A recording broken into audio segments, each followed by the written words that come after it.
So I wanted to talk about games as a service, and I'm doing another face video only because a lot of people are probably confused by the channel name change, so I'm showing my face so you guys know, hey, it's me, One Up Chuck, that's my new name, only because I didn't really like the name 8-Bit Politics. I mean, I liked it at first, but I was kind of like, this really isn't catching on, and I kind of want to, like, change the way things are done on my channel a little bit, change the content up a little bit, make things a little bit more fresh. And to do so, I think changing my name would also be helpful with that. And it also kind of misrepresented what my channel was all about. People assumed it was like a politics channel, like talking about issues like Donald Trump and all those other scary things that I really don't want to talk about on this channel. So I just changed the name because I thought the username was cool, and, why not? It's time for a change. Time to kind of rebrand, reinvent myself, because the way I've been doing things for the past year, it kind of, it was doing well at first, but it kind of went downhill a little bit, so I kind of want to freshen things up for the channel so it doesn't completely die off. So that's why I'm doing a face video, but the focus of this video is going to be on games as a service, and why I personally am not a fan of it, why I think games as a service is really the key thing that's really leading to what people refer to as the downfall of the video game industry.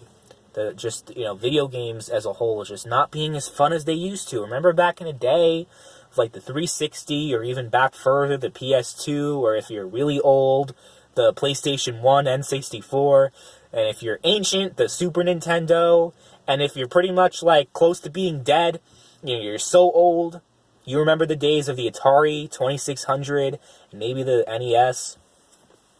So, back in those days, it was just very simple. You bought a game, you had full access to the game, and, you beat the game, and that was pretty much it with it. And then you'd wait for the sequel to come out, and, that's been standard practice, and of course, to some extent, it's still being practiced, but it's causing new games to happen a lot less.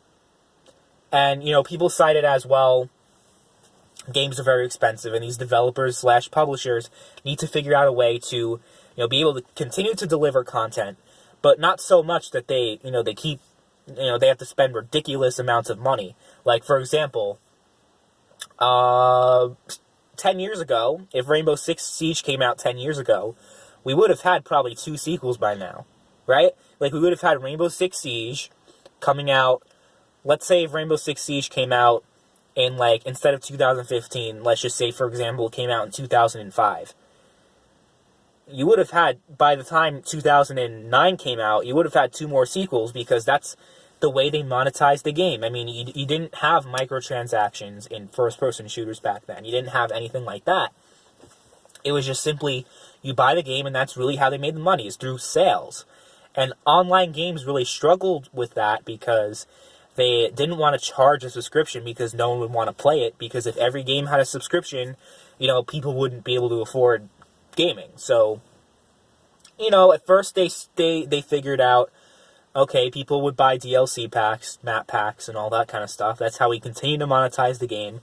Like with Call of Duty, for example. And I love how they have DLC on top of what they're doing now. But most online games have really strayed away from the map packs, the DLC packs, and have just added them into updates. I think Grand Theft Auto is really what made that a really mainstream practice, because it's been going on in mobile for years, ever since mobile came out. I mean, you had the microtransactions and that. It was pretty much a game as a service. That's really where it started off, but it really started off in the 90s with PC gaming, and you had all these MMOs coming out and subscriptions. That's really where games as a service was initially concepted.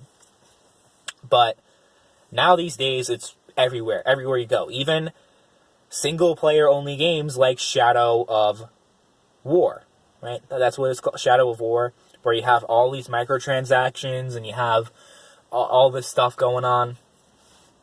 And it's just, a single-player game, and you need to have... you don't need it, but in order to get the full experience, you have to have all these microtransactions and all this other stuff, and if you don't buy them, you tend to miss out on a lot. I think the best example is really what really shows, like, single-player games are even being affected by this. was what happened with the Sims. Like about 5 years ago, what happened with the Sims, I think it was the Sims 4, I believe. It was released on Origin, right? Or was it Sim City? It was one of those games with this title Sim on it. I don't remember. It was so long ago. This is like back in the day where, around the same time where Battlefield 4 was like a huge broken mess. So we're talking about that time period, 2013. But I remember a single player game where you could not play offline. You had to be connected to the internet. It kind of, the game has to be connected to the internet.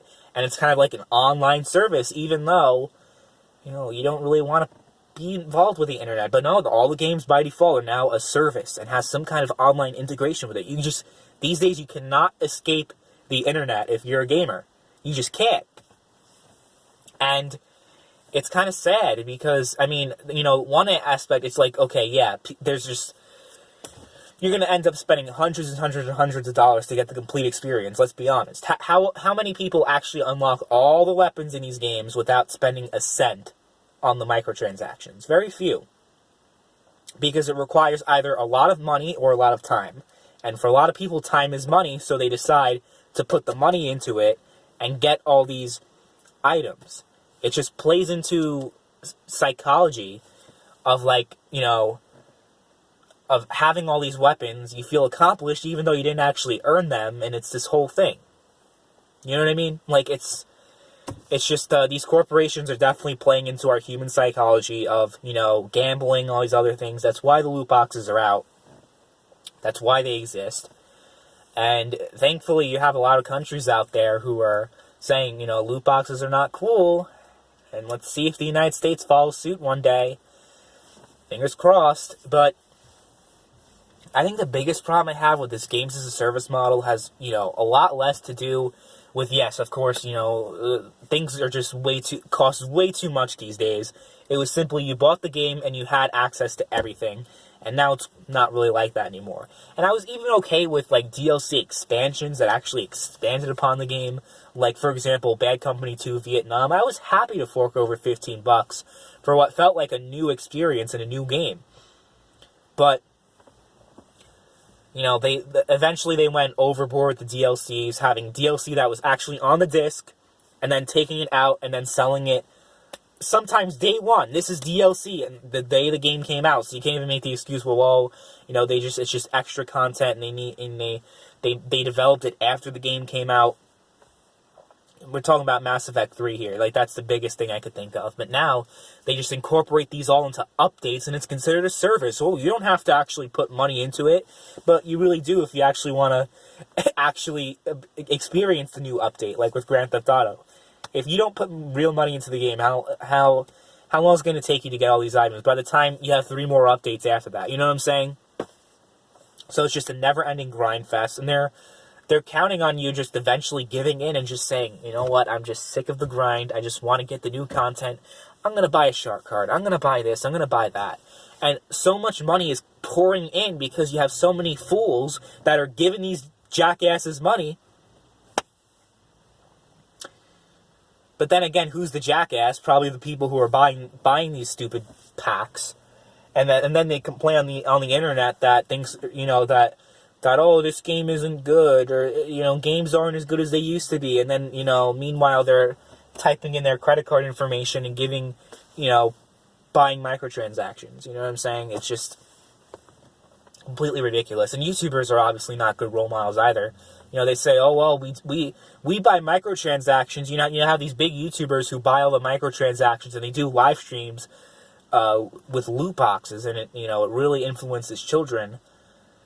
The YouTubers, their excuse is, well, we do loot boxes because it's our job, and we make money covering these games. But, on the other hand, you're not, even if you say, I only bought this game, I only bought this loot box, I only bought this, etc., because it's my job, and I have to do it because I cover these games, and I need to make sure I cover everything, you're still leaving a bad impression. You're not really helping things, even if your intentions are not to encourage this type of behavior for children.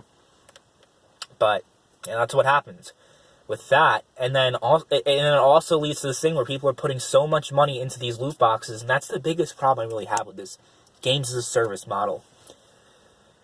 That it's just like I said earlier, it's just things are getting so repetitive, so stale, so boring. Like, you know, like you're not getting new games anymore. It kind of feels like new games are being released much less frequently.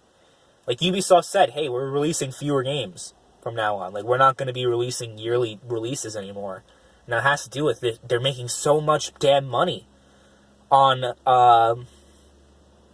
these microtransactions that it kind of replaces the money that they would make if they made a new game. Like, if you subtract the profit from the budget, basically. They might actually make more money just selling the microtransactions until the game's dead, and then that's when they make a new game, but that takes a while.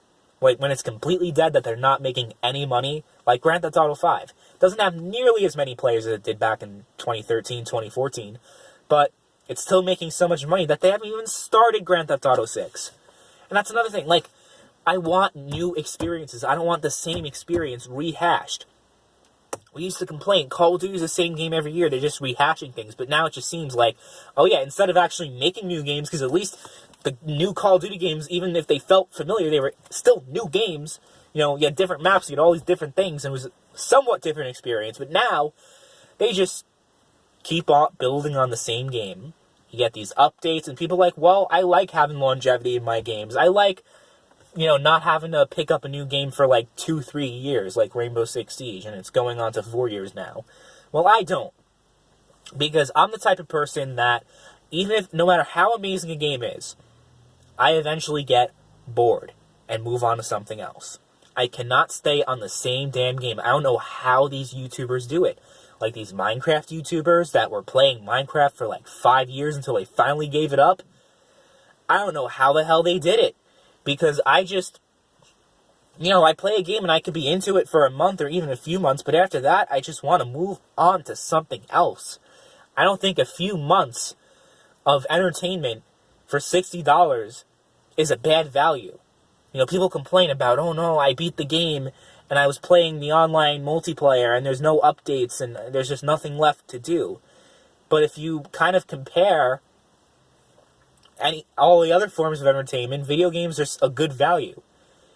Not so much right now, because everything's just being over-monetized, and you're not getting new releases. Everything just feels boring and repetitive, and I just hate it. I really hate it. I hate that this is making developers release fewer games. Because I want Grand Theft Auto 6. I want, these new games to come out. But they're not.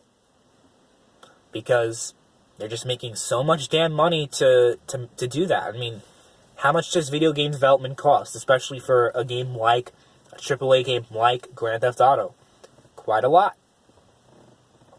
And yeah, I mean, you're still getting your new Call of Duty games, you're getting your new Battlefield games, but those kind of get repetitive also.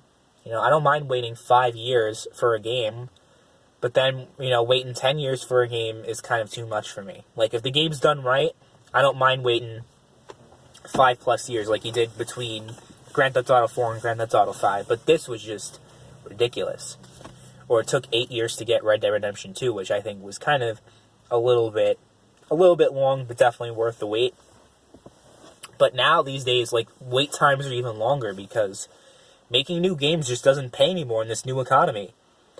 And that's what really frustrates me, because, I mean, you have people just playing the same game over and over and over and over again. And I don't care how much new content they add in the game to, like, try to freshen it up. After a while, just the core gameplay of the game and the core experience remains the same, obviously. And it just, after a while, it just gets completely monotonous, So that's a big problem I have with games as a service. It doesn't really move the industry forward. It just kind of keeps it in limbo, in purgatory. Like, things are just not evolving or changing. Things are just the same. And it's kind of like eating the same food every day, even if it's your favorite food. You keep eating it every day and every day and every day, and all of a sudden you're just going to be so sick of it that you're just going to start hating it. You know? And that's how I feel about Grand Theft Auto right now, and all these other game series that utilize this games as a service model. Every time I see, oh, there's a new update out, I just want to barf. I just want to throw up. Instead of being like, oh my god, they're still supporting the game 5 years later, how nice of them, even though, it's just a way to keep milking the cow, so to speak. Instead of innovating and actually creating new experiences, this is what they do. And you can't really blame them. You gotta blame the idiots that keep supporting it. I'm sorry, there's people screaming in the background. I am in a public parking lot, so that's gonna happen. But I want you guys to know, okay, I'm tired. I slept it's about 12 o'clock p.m. I've been up since 10 p.m., so my sleeping is definitely off. But I want to know what you guys think about games as a service. Do you think that it's good? Do you like that, it allows games to keep living on years and years and years? Or do you just rather have, new experiences instead of just playing the same old thing year in and year out? And, never mind the whole issue of microtransactions and all that. That's another big thing. I just miss those days where back in the day you just bought the game and that was it. But now it just feels like ancient history because there's just no game. It feels like there's no game that comes out these days besides maybe a few indie titles, like let's say your Insurgencies and your Armas and all those types of games that are mostly on PC. You don't really, but the majority of console games are just where's the money? Where's the money, bitch? Give me your money. And it's just it feels like you have to pull out your wallet every 5 seconds with these types of games. Pull out that credit card because it's expensive. And you're missing out if you don't. And it's sad. I think that's really what's causing the so-called downfall of video games. The root of all of it, of people being tired and bored and not feeling like the industry is moving forward, it has completely to do with games as a service. That's really what it boils down to. It's great in some ways, but I think the cons definitely outweigh the pros when it comes to this. I just rather have the good old days where you bought a game, you got as much hours as you could out of it, but then, hey, it's time for a sequel. But that's just, like I said, ancient history. Doesn't exist anymore because of this new, I guess you could say, digital economy where it's just much easier to monetize and nickel and dime people and, integrating everything with the internet. It's just, makes me want to vomit, like I said. But what do you guys think? Let me know in the comments down below. Thank you guys for watching, and I'll catch you later. Bye.